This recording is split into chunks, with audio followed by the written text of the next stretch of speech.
Dongjua, styled Zhongying, was a native of Lintao and Longxi. At the time, he served as the governor of Hudong and was known for being arrogant and domineering. One day, he treated Liu Bei with contempt. Zhang Fei, quick-tempered, wanted to kill him on the spot. Liu Bei and Guan Yu quickly stopped him, saying, "He is an official of the court. How can we kill him at will?" Zhang Fei retorted, "If we don't kill this bastard, we'll have to serve under him. I can't bear that. If you two want to stay, stay. I'm leaving alone." Liu Bei replied, "We are sworn brothers, united in life and death. How could we separate? Let's go find another lord to serve." Zhang Fei finally calmed down. So the three of them led their troops overnight to join Zhu Jun. Zhu Jun treated them well, and together they launched an assault on Zhang Bao.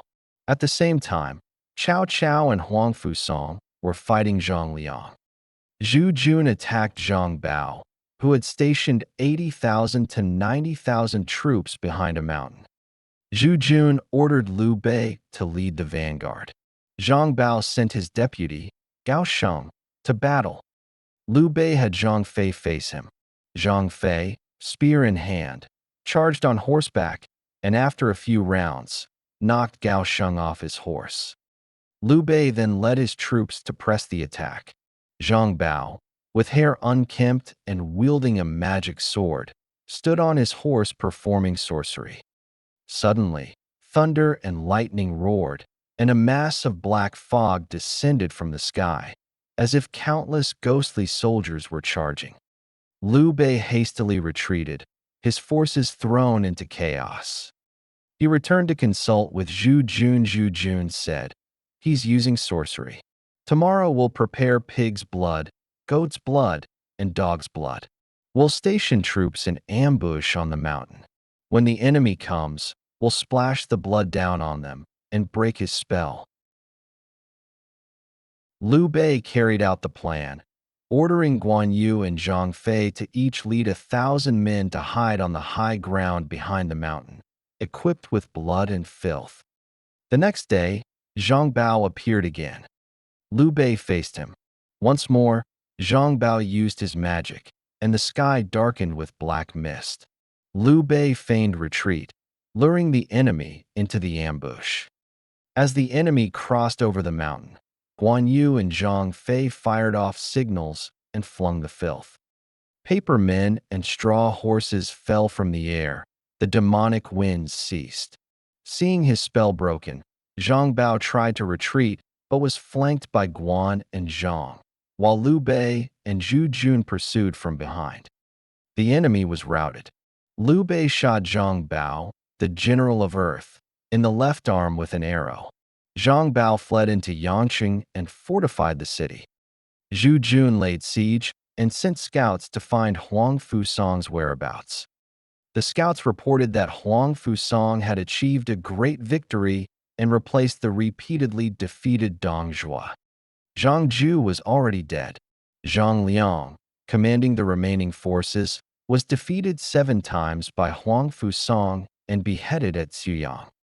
Zhang Ju's coffin was exhumed and his body decapitated, sent to the capital as a warning. The remaining followers surrendered. Huang Fusong was promoted to general of chariots and cavalry. Cao Cao was appointed chancellor of Jinan due to his merits and was preparing to assume office. Hearing this news, Zhu Jun intensified his assault on Yangqing. The rebels were in dire straits.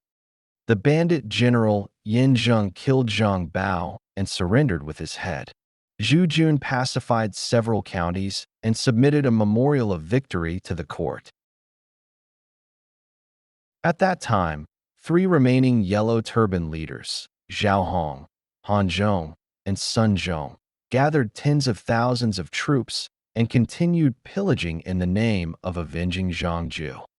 The court ordered Zhu Jun to suppress them. The rebels fortified Wanqing. Zhu Jun attacked. Zhao Hong sent Han Zhong to confront him. Zhu Jun ordered Liu Bei, Guan Yu, and Zhang Fei to assault the southwest corner, while he led cavalry to strike the northeast. The rebels abandoned the southwest to reinforce the northeast. Liu Bei attacked from behind and crushed the enemy.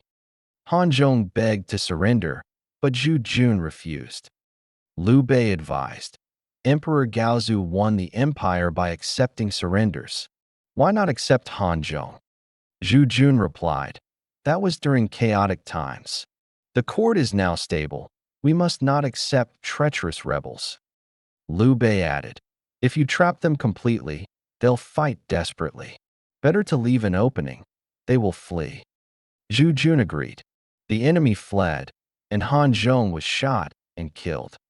While chasing the fleeing army, Zhao Hong and Sun Zhong returned with reinforcements.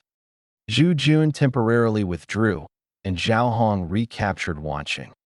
Just as Zhu Jun prepared to counterattack, a new force arrived from the east. Leading them was a tall, imposing man, Sun Jian of Fuqian, Wu Commandery, a descendant of Sun Wu, Sun Tzu. Sun Jian had shown bravery since youth. At 17, while traveling with his father to Qiantang, he saw pirates dividing their loot. He drew his blade and shouted, causing the pirates to scatter, thinking troops had arrived. He killed one pirate and gained fame. Later, he earned credit for quelling uprisings and held several official posts. Upon seeing the yellow turban chaos, he raised 1,500 troops to assist. Zhu Jun was delighted and ordered Sun Jian to attack the south gate, Liu Bei the north, while he himself attacked the west. The east gate was left open for the enemy to flee. Sun Jian was the first to climb the walls, killing more than 20 enemies. Zhao Hong charged at Sun Jian on horseback. Sun Jian seized his spear and knocked him down, then mounted a horse and resumed the slaughter. Sun Zhong tried to flee but was shot off his horse by Liu Bei. Zhu Jun's army pursued, beheading tens of thousands, and pacified over 10 counties. Zhu Jun returned to the capital to be honored. He reported the merits of Sun Jian and Liu Bei. Sun Jian was reassigned, while Liu Bei, long without an appointment, grew disheartened. One day, they encountered a court physician, Zhang Jun, in the streets. Liu Bei recounted his exploits. Surprised, Zhang Jun went to the palace and recommended executing the 10 eunuchs and displaying their heads. The eunuchs accused Zhang Jun of deceiving the emperor, and he was expelled. To appease public anger, the court appointed Liu Bei as prefect of Anxi County. He disbanded his army, took only 20 men, and assumed office. He governed honestly and peacefully. Guan Yu and Zhang Fei continued to live and dine with him. Before 4 months had passed, the court issued an edict to reduce local officials. Liu Bei felt uneasy. Just then, an imperial inspector came to review him. Liu Bei welcomed him personally, but the man was arrogant and rude. Guan Yu and Zhang Fei were furious. The inspector attempted extortion, and when that failed, coerced local officials to falsely accuse Liu Bei of harming the people. Liu Bei pleaded, but the inspector refused to listen. Zhang Fei, after drinking some wine, passed by the post house where the inspector was staying. Hearing the villagers weeping, he learned the inspector sought to harm Liu Bei. Enraged, he dismounted, stormed into the station, dragged the inspector to the county hall, and whipped him with willow branches, breaking more than 10. He asked what happened. Zhang Fei replied, "Such a villain deserves death." The inspector begged for mercy. Liu Bei, soft-hearted, stopped Zhang Fei and returned his seal of office, saying, "You deserve death, but I will spare you. I resign and return home." The inspector reported the incident, and the prefect sent men to arrest them. The three escaped to Daizhou and sought refuge with Liu Hui, who, knowing Liu Bei was of imperial descent, gave them shelter. At that time, the 10 eunuchs held power. They demanded bribes from meritorious officers and dismissed those who refused. Even Huang Fusong and Zhu Jun were dismissed. The government was in disarray, and the people suffered. Lu Tao submitted a memorial denouncing the eunuchs as the root of chaos and was executed by the emperor. Minister Chen Dan also protested and was imprisoned and killed. Sun Jian was sent to quell rebels, succeeded, and was honored. Lu Yu, governor of Yuzhou, summoned Liu Bei to fight Zhang Ju and Zhang Chun. Zhang Chun was killed by his own men, and Zhang Ju hanged himself. Yang was pacified. Liu Yu praised Liu Bei's contributions, pardoned his past offenses, and appointed him magistrate of Mi County, later promoted to prefect of Gaodang. Gong Sunzan also recommended Liu Bei as commandant of a separate division, appointing him magistrate of Pingyuan. With ample military supplies, Liu Bei rebuilt his forces, and Liu Yu was promoted to Grand Commandant. In April of the 6th year of Zhongping, Emperor Ling fell gravely ill. He summoned General-in-Chief He Jin to discuss succession. He Jin, whose sister was empress, held great power. The emperor also favored Lady Wang, who bore him a son named Xie, but she was poisoned by Empress He. Prince Xie was raised by Empress Dowager Dong. Empress Dowager Dong urged the emperor to name Xie crown prince. Jian Shuo advised killing He Jin. He Jin, warned of the plot, did not enter the palace. He summoned ministers to plan the elimination of the eunuchs.